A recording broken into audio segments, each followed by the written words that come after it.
Hello, everybody, and welcome back to our study in the book of Daniel. We're beginning chapter 2, but we're going to cover just the first half of it, verses 1 through 23.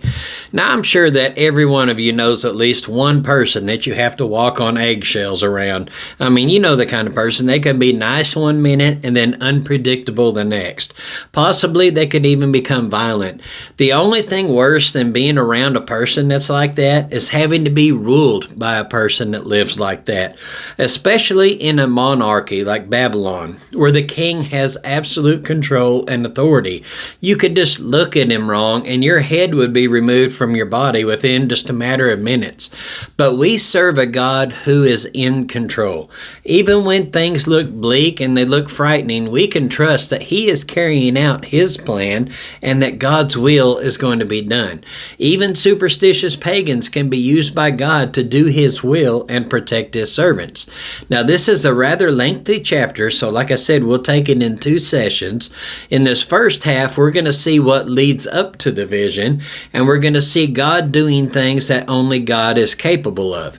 In the second half, which will require a little bit more time, we'll get our feet wet in some of the amazing prophecies that we're going to find in the book of Daniel, some of which we can look to as history and see how it came to pass, just as God said, and some that will be fulfilled in the near future during the end times. So in chapter 2, let's start with the very first verse, verse 1. Now in the second year of the reign of Nebuchadnezzar, Nebuchadnezzar had dreams, and his spirit was troubled, and his sleep left him. Right away, we come across something that might cause some of you to be confused. Did you notice that it said in the second year of Babylon? Now, didn't we just see that these 3 guys had to go through 3 years of training? Now, most teachers just zoomed right past this, but I want to take a minute and explain, just in case you got caught up in this and you're curious like I was. When we left off in the first chapter, Daniel and his 3 friends were undergoing training in the Babylon culture, language, and sciences. And as we said, that's supposed to last for a period of 3 years. We covered how they had finished the 3 years of training and surpassed everybody else in the land. There was no one like these 4 guys. But now this chapter refers to an event that's recorded in the second year of Nebuchadnezzar. So was this a flashback, or was this sometime during the time of training? I don't think so. Babylon counted years differently than what we may think. The first year of a king was called an ascension year, and then the second year was counted as the first year of his reign. The ascension year was usually attributed to the previous king, and even though the new king was already in power. Now that might sound strange, but think about what we do in our own country. In the United States, our president is elected in November, but he doesn't officially take office until January 20th of the following year. Though the winner is considered president-elect, he isn't inaugurated and taking office until the following year. Nebuchadnezzar officially became king in September of 605 BC. But his first regnal year was in 604, a year later. His ascension year was 605, when Jerusalem was sieged and raided for the first time, and Daniel and a few of the others were brought back to Babylon. We talked last time how that siege was cut short because of the death of Nebuchadnezzar's father. September 7th, 605 to March or April of 604 was the ascension year. They called it the month of Nisan, which, by the way, the naming of months wasn't a thing until after the exile in Babylon. They simply referred to things as the first month, the second month, and so forth. So from Nisan 604 to Nisan 603, again, Nisan is late March, early April, that's the first regnal year of Nebuchadnezzar and the second year of Daniel's training. Nisan 603 to Nisan 602 is the second regnal year of Nebuchadnezzar, as verse 1 said, and also the third and final year of Daniel's training. So these things were back to back. These events we're covering here take place immediately after Daniel and his three friends were presented to the king and made a good impression upon him. That's going to be vitally important because they're going to need to gain access to the king's ear to save their own hides here in a minute. So old Nebuchadnezzar, he's been having some terrifying and troubling dreams, and he hasn't been able to sleep well because of them. His mind is troubled about that, and he's suffering from a lack of sleep, which is going to make an already unpredictable king even more dangerous and impulsive, as we're about to see. Let's go ahead and get verses 2 through 4. Then the king gave orders to call in the magicians, the conjurers, the sorcerers, and the Chaldeans to tell the king his dreams. So they came in and stood before the king. The king said to them, I had a dream, and my spirit is anxious to understand the dream. Then the Chaldeans spoke to the king in Aramaic, O king, live forever. Tell the dream to your servants, and we will declare the interpretation. Before we get into this dream and the story that's behind finding the interpretation, I want to include just another fun fact for anybody else that happens to be a Bible nerd. Verse 4, which says, they spoke to the king in Aramaic, is actually written in Aramaic. And so is the rest of the text in Daniel up to and including chapter 7. Chapters 1 through chapter 2, verse 3, and chapters 8 through 12 are in Hebrew. Now, there are all kinds of explanations as to why this part in the center of Daniel is in Aramaic. The simplest answer is that the direct audience of these divine revelations in these chapters are Gentile world rulers, Nebuchadnezzar and then his son Belshazzar. The rest of the things in Daniel, which are written in Hebrew, are intended for Jewish audiences, those who are going to need to hear the prophecies concerning the first coming of Messiah and his second coming, along with the time of Jacob's trouble, which we call the tribulation. So Nebuchadnezzar's having these dreams. Plural, as I said in verse 1. He's having multiple dreams, but I think it's the same dream over and over. For we're only going to have one dream that's interpreted by the time we get to the end of this chapter. But this one is just so vivid and frightening that the king is losing sleep. He can't stop thinking about it. He knows that it has to mean something. So what does he do? He summons all of his sorcerers and enchanters, along with Nostradamus and Miss Cleo. Come tell me what this means. Now, some people can remember their dreams, and some people can't. Experts tell us that we all dream, and some people just don't have the ability to recall doing so. I've witnessed my dog having dreams. Some people say dogs don't dream, but I've seen it before. Sometimes they have a bad one, and they'll growl in their sleep, do that little half-asleep bark, and sometimes they have good ones. They'll be running and kicking, or they'll wag their tails in their sleep. Some people have really, really odd dreams. I've actually told myself jokes in my dreams that I have never heard before. How that happens, I don't know. I've had some dreams that I would wake up and I would think they would make an amazing novel or a book, but I never bothered to write them down. And sometimes our dreams are just our brain's way of purging information that was collected in the previous day or two. Maybe you dream about a person or a place that you've talked about recently, or someone that you've thought about.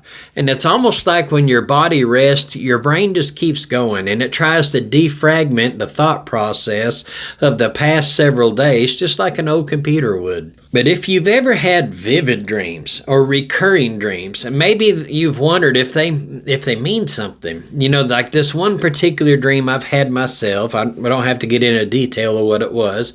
I had it at least 20 times, if not more, over the period of 10 years.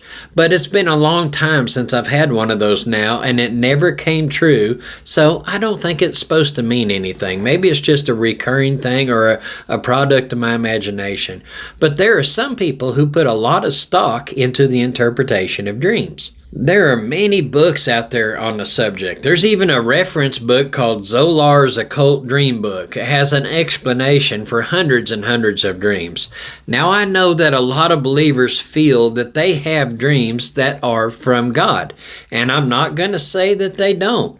God does use dreams occasionally to tell us something. Our text today is a prime example of that happening, so it does happen. As we get further into the last days, the Bible tells us itself that this type of activity will be increasing. In Joel 2:28, it will come about after this that I will pour out my spirit on all mankind.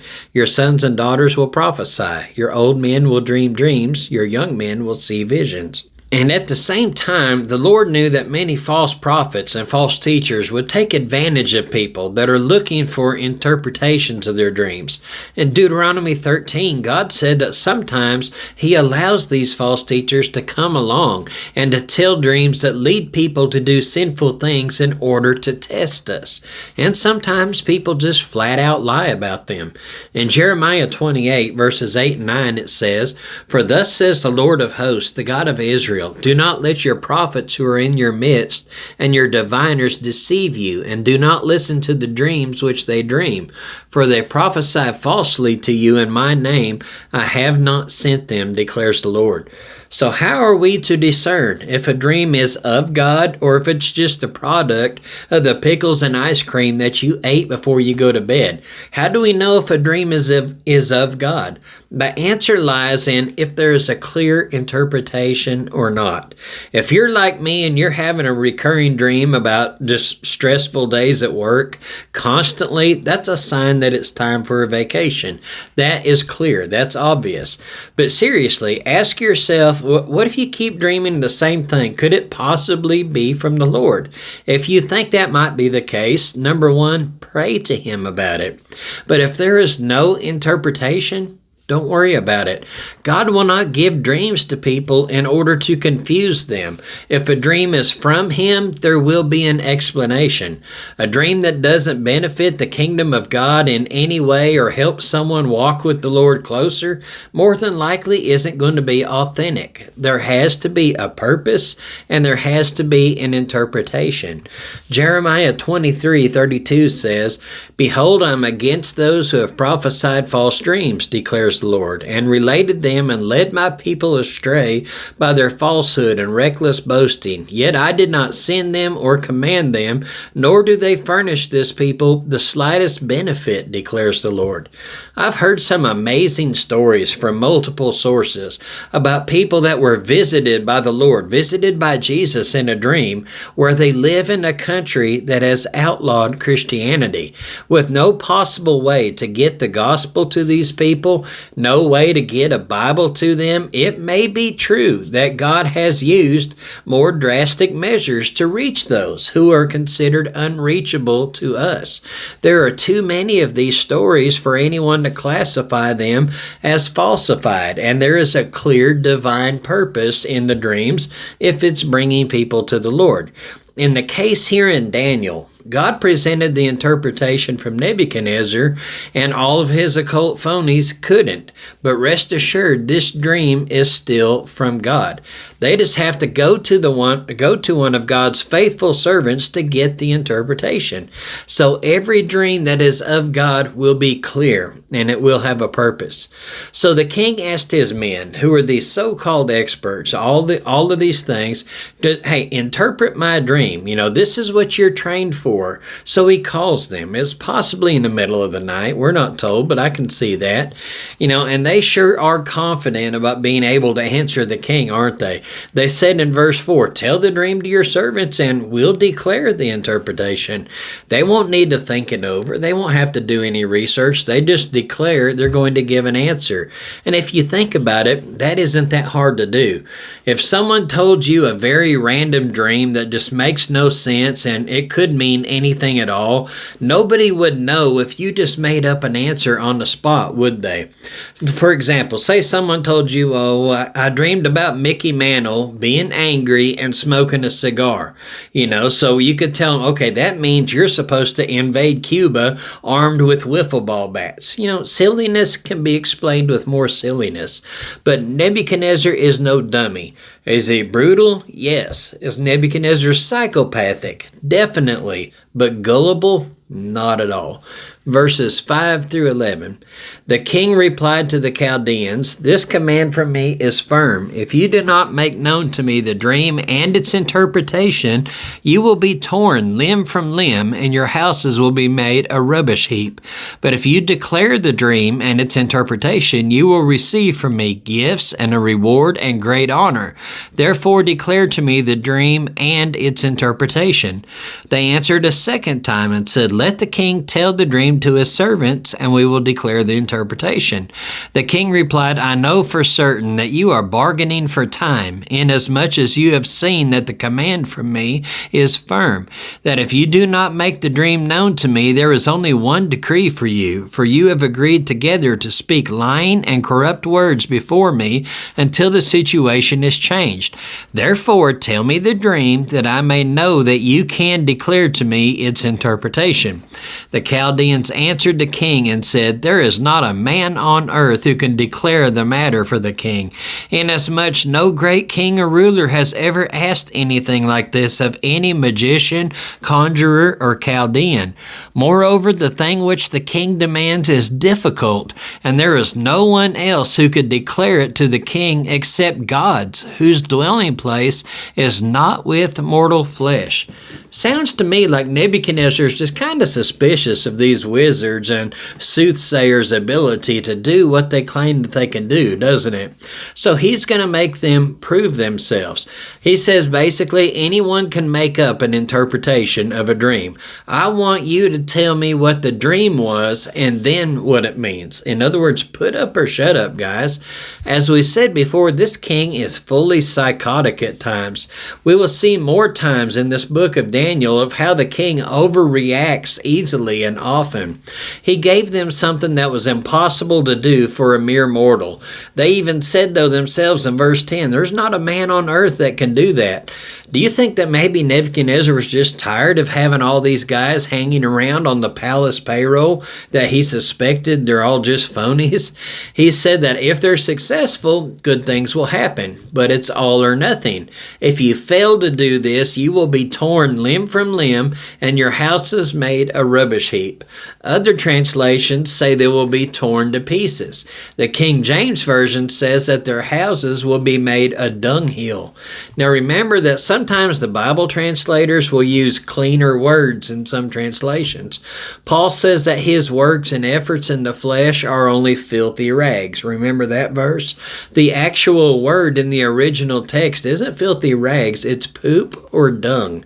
They didn't want to become kibbles and bits, and they didn't want their house to become a dunghill or an outhouse, so they begged a second time to, at least be told what the dream was. And that's not an unreasonable request. But this king is not known for being reasonable, as we can see. In verse 8, he says, "I know for certain that you're bargaining for time." He knows these magicians, they're scared, and they're incompetent at what they do and what they claim they can do, and they're just simply stalling like a little kid does at bedtime. There is something else that I want to share with you that I found really interesting, and this is just a theory, but I'll lay out the idea and the stuff, and you can decide for yourself if it has any weight to it. These magicians and sorcerers, they practiced the occult. They were supposed to be in some kind of connection with the spirit world. Some would even call their practices demonic in nature. This is quite possible that some of what Daniel and his three friends were being trained in during their first 3 years in Babylon. Now they were also named with these titles, and the coming wrath of the king is going to include Daniel and his friends of being sliced and diced. They're considered wise men and enchanters and all of these things, even though they don't go for witchcraft and the demonic. But I firmly believe that though they had to learn all of this stuff, their faith was still in the one true God, and they never considered themselves part of the occult group that they're named with. with. But this king, as we will see here in a few minutes, promotes Daniel as head over those who were to be spared. In fact, fast forward a little bit into chapter 5, the son of the king was told about Daniel and names Daniel as the chief of them. In Daniel 5:11, there is a man in your kingdom in whom is the spirit of the holy gods, and in the day of your father illumination, insight, and wisdom like the wisdom of the gods were found in him. And King Nebuchadnezzar, your father, the king, appointed him chief of the magicians, conjurers, Chaldeans, and diviners. Years ago, I gave a message on Christmas about the unusual nature and the history of the Magi, or the wise men from the Christmas account. The Magi were originally called Chaldeans, as we see here in the text among the sorcerers. They were, in fact, from Babylon, which was later conquered by Persia. Now, you may have wondered every Christmas why these men, who were from Persia and Babylon in background, showed so much interest in this one who was to be born King of the Jews. Remember that this portion was written in Aramaic. The Magi at the time of Christ most likely had read and studied the writings of Daniel and the writings of Isaiah. And as you will see later, Daniel predicts the exact year down to the very day that Messiah would enter Jerusalem, what we call the triumphal entry.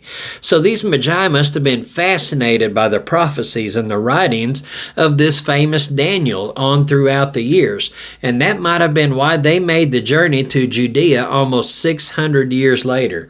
With that in mind, look at verse 11 once more of Daniel 2. Moreover, this thing which the king demands is difficult, and there is no one else who could declare it to the king except God's, whose dwelling place is not with mortal flesh.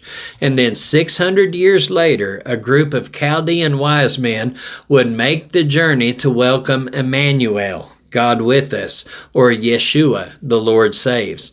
That's likely the only thing that these guys ever got right.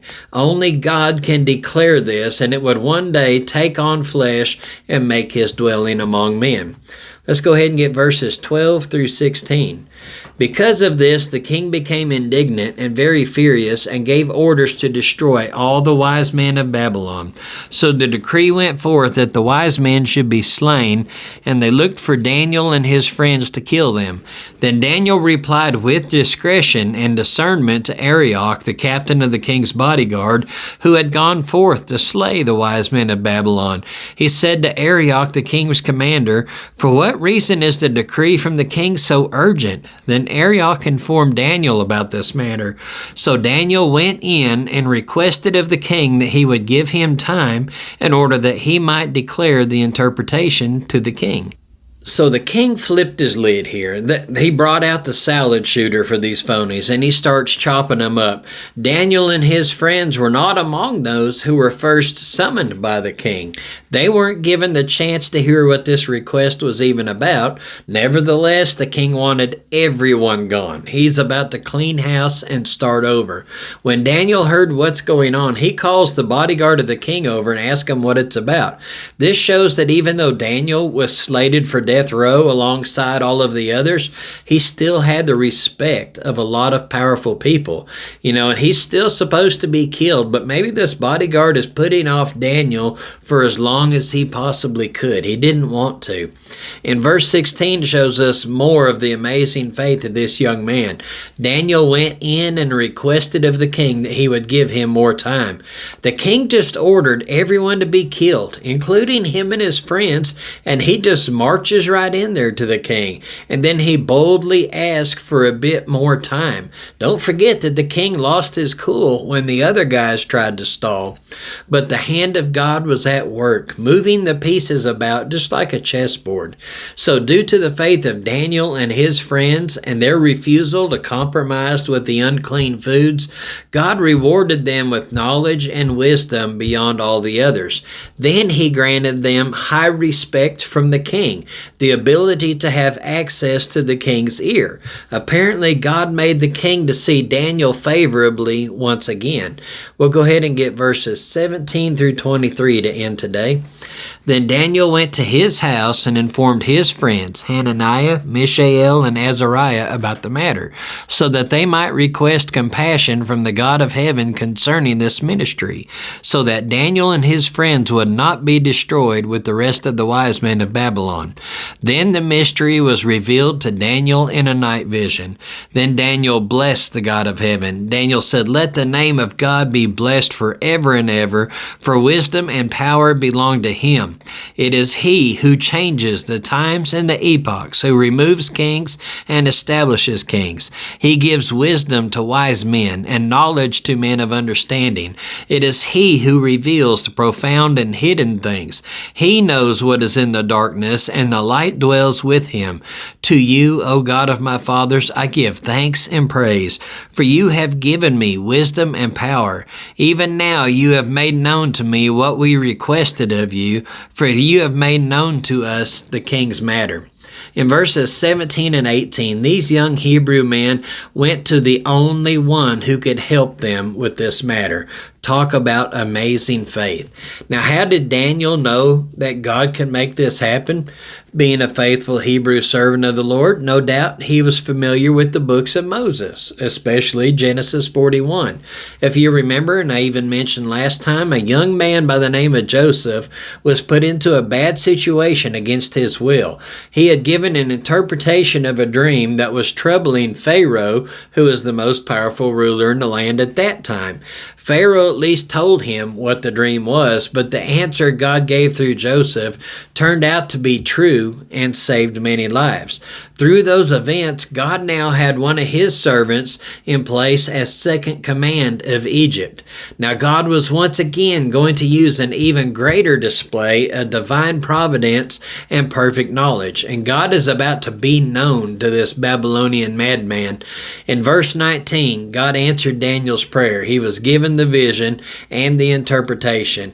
In his brain at that moment was an answer to a royal question that nobody on earth could have possibly answered except God. We'll get into the dream and what the dream means next time, but I want us to close with something that's extremely important here, and we don't want to overlook this. That's the response of Daniel when God came through and answered prayer. In verses 9 and 10, Daniel blessed the God of heaven and said, "Let the name of God be praised forever and ever, for wisdom and power belong to him." We are all so quick to call out to the Lord when we want something, and we pray for something multiple times a day, day after day, as if God's going to forget what it is that you're asking for. I myself have done that, and sometimes I'll even question myself. Is me repeating this same prayer day after day showing a lack of faith that God will do it? And then other times I remember that persistence coupled with faith is a virtue that Jesus talks about in many parables and actual events. In Luke 18, there's the parable of the persistent widow. In Luke 11, there's the parable of the persistent neighbor. In Mark 7, we see the persistent faith of the Syrophoenician woman. So it's okay to keep coming to the Lord in prayer over something. That is the best thing you can do. But trust that God hears you. Trust that he is able to do whatever it is that you are requesting, but be ready to accept his will, just in case it should be something different than what you asked for. But most of all, don't forget to give thanks when he answers your prayer. In fact, I think you should give thanks with the same fervency and at least the same amount of time with which you prayed for the thing. When you prayed for something for months and God finally comes through, and don't just offer up a quick, "Well, thanks, I gotta go," and then move on to the next thing without really thinking about it. Take a minute. Ponder what God has just done for you and think about the power that he has and the power that he used to make that request happen. Verse 21 shows Daniel even praising God for being sovereign over both creation and time. He said, "It is he who changes the times and the epochs." Epochs means seasons. God is in control of that. There's something else in verse 21 for those who love to get involved in the political arena. There's no sense in fretting over who wins any election. So many people get high blood pressure and they lose their temper and they lose their joy, and you probably have even lost your witness before over political things. I've even seen people lose family and friends over politics.